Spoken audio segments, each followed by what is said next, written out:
All right, Tuesday down, y'all.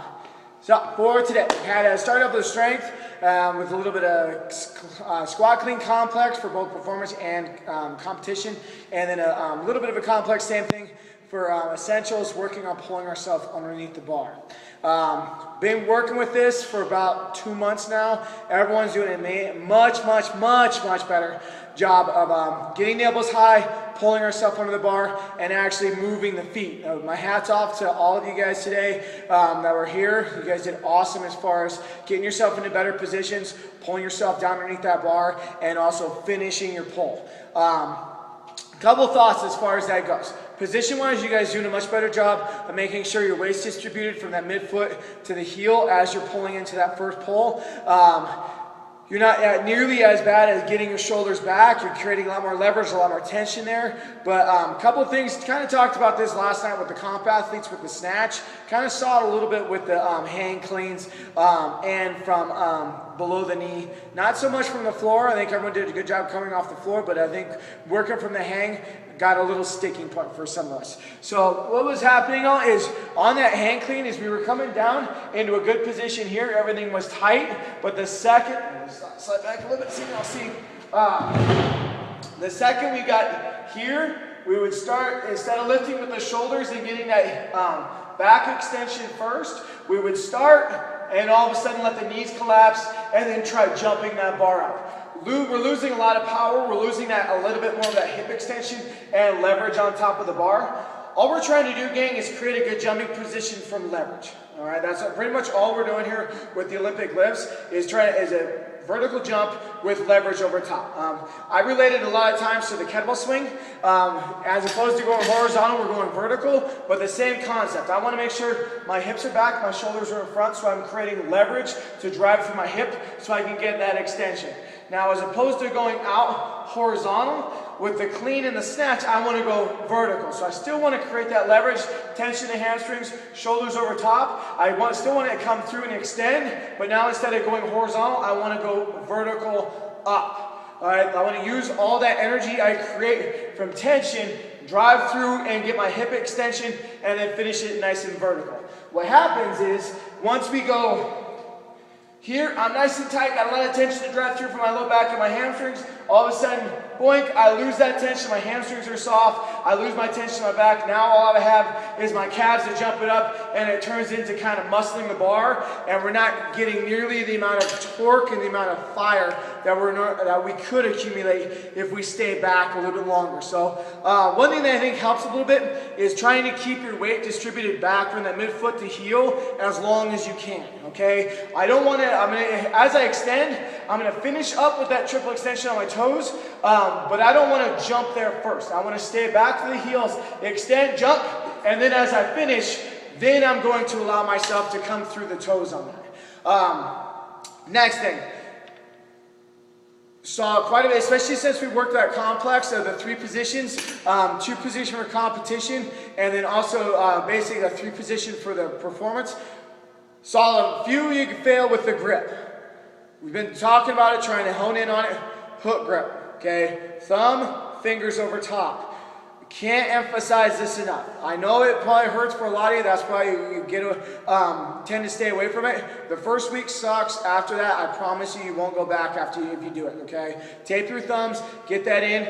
Thumb underneath, wrap the fingers over top. It's a lot less taxing on the grip, and you're not just using your finger flexors here to hold onto the bar. You're actually able to lock that in. It's basically like using a strap for your hands without necessarily using a strap. Saw several people trying it, but I heard a lot of people talking about or say that they couldn't maintain coming down from that rack position. It's kind of normal, unless you have very flexible elbows, lats, and wrists to be able to sustain that position. It's kind of hard to keep your hook grip as you're coming down. I don't necessarily recommend it anyway, just because that tends to slow down that elbow drive through to get that bar to the rack. That kind of slows down that whip. So as we come through, we want to open the hands and create a little bit more speed through there. And plus, that helps create a little bit more of a rack to let that barbell roll back on your fingertips anyway. So one thing that we can help you guys as far as practicing, receiving that bar back from that shelf. So elbows up nice and high.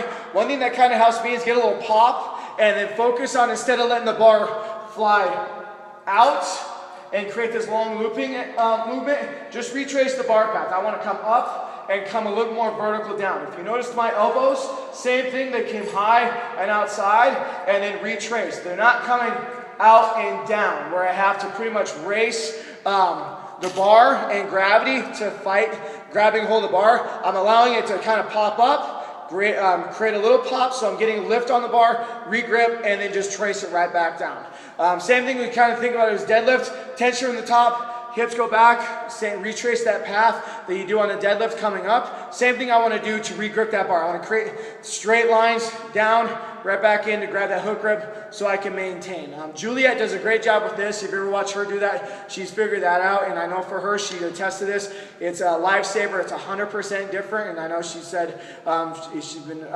felt kind of left out because she hasn't been doing that for the whole time. So practice that, you guys. I promise if you do it, it will change your world as far as lifting goes. There's a reason why not a single Olympian in the Olympics does not use the hook, or every single Olympian in the Olympics uses the hook grip. Those people are snatching, clean and jerking 300, 400 pounds. There's a reason why they're using the hook grip. It secures it, and it's a lot less taxing on the forearms. All right. Next thing, box jumps. All right, everyone, push-ups did a much better job of maintaining nice and tight, elbows in, releasing and pushing out. Great job, you guys. I know we've been focusing not letting the elbows rotate out and turn into kind of that bad, horrible looking position, but elbows in nice and tight, pressing out, keeping everything, shoulders back, nice, much tighter position. One thing on the box jumps, I think that's where people lost a lot of time. I think senior ended up at the time of the day for the RX, for the people going RX. And the reason why was because I think he was one of the few athletes that was able to maintain that touch and go box jump the whole time. Saw quite a few athletes trying that, but we kind of lost our form and lost our technique as we were going through that. So a couple of things I want you guys thinking about as you're going forward here. With that box, all right. First and foremost, it's the same thing as anything else. I want to make sure belly button's nice and tight, butt's nice and tight, good feet, jumping position. I'm going to sit my hips back. Notice this, same exact thing that we just did with the hand clean. Same thing, my hips go back, shoulders go forward. I'm going to punch up, extend, land soft, okay? Now, one thing that I think that kind of inhibits this motion a lot is where you look.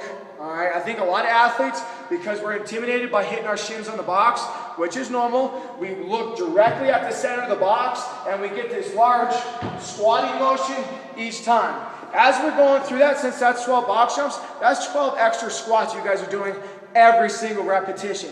So one thing that will help you is, as opposed to looking directly at the center of the box, look about 2, 3 feet out in front of the box where you can still see the box with your peripheral vision, but you're not looking directly at it. So if I look directly at the box, I get this as my result. If I look 2 or 3 feet out in front, I get that as my result. So a lot more lift, a lot more drive, and not nearly as squatty, and I'm still able to see the box, so I know I have that relationship there where I feel confident that I'm not going to fall, I'm not going to catch my shins, I'm not going to hurt myself, but I'm able to lift a little bit higher, create a little more drive with my knees, and I'm able to land a little bit softer, and I'm able to repeat that. Now, as far as the repetition goes, if we have the capacity where we can keep that touch and go and we feel comfortable with it, a lot of times, same thing, we've been honing in on everyone, mobility, ankle mobility, getting the knees loosened up, getting everything nice and tight. We want to make sure on that touch and go game that we have the strength built up first, okay? I don't want everyone just throwing caution to the wind and going out and going with that touch and go, because there is a potential there for that risk of some Achilles things, some ankles, some calves things going on there. So I want to make sure, basically, if you can't squat your body weight, let's see if we can avoid that touch and go for right now. But if we have that capacity and that strength built up in there where we can maintain that touch and go, a couple of things as far as thinking about, all right? The thing that was, I think, inhibiting most of the athletes today is we jump up, good, we come down and just collapse and would just absorb all that energy right back into the floor. If we can maintain that tight position at the top and use that exertion down and right back up, that's going to help us as we go through this. So if I get up, jump up, set myself here, belly button nice and tight, bring my hands and shoulders back, I'm just gonna step off, punch, and re-jump, okay? So it's up, tight, punch, re-jump. Tight, punch, re-jump. Punch, re-jump, okay? So if you notice, as I'm falling, I'm bringing my hands back simultaneously. The second as I hit, I'm able to extend and get my energy going from down to right back up, using my arms and using that lift to get me going the other way. But the key thing there is keeping yourself engaged. Tight here, tight here. I can do the same thing here, but if I'm not engaged, see how all of a sudden I collapse, I lose that tension, I lose that spring. So working on, whether it's with the lower box and slowly working up, working on keeping that practice of in the ball of your foot, land, right back up. Same thing, we worked on this last Friday with that depth jump of stepping off, little time on the ground, driving up, little time on the ground, jumping up. Same concept. We want to maintain as little time on the ground as possible, jump and extend.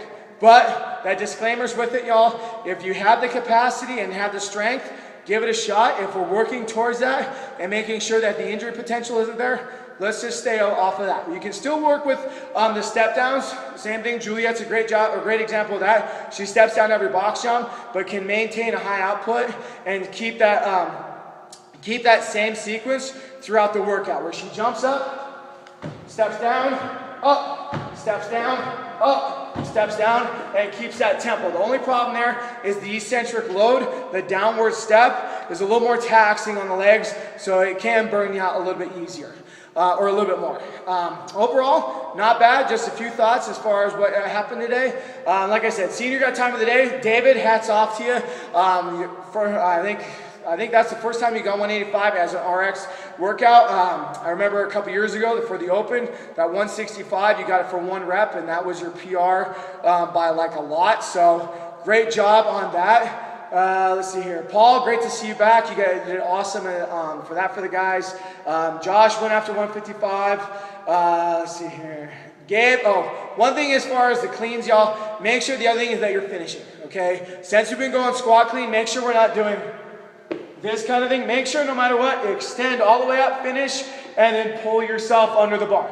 Remember, the more you finish up, the more time you're going to have to finish that pull underneath. Okay, we don't want to sneak ourselves through. We want to finish tall, fast pull underneath that bar. For the ladies, let's see here. I know Court went RX. Great job for that. Kathy, great job coming back doing the squat cleans, officially being cleared after surgery, so that was great to see you doing squats and cleaning the bar. Tiff, great job. Overall, I think everyone much better, top to bottom, keeping the bar in your hand and also pulling yourself under, getting full range of motion. Just a few things to work on with the box jumps, but top to bottom, you guys, proud of all of you. Have a good night.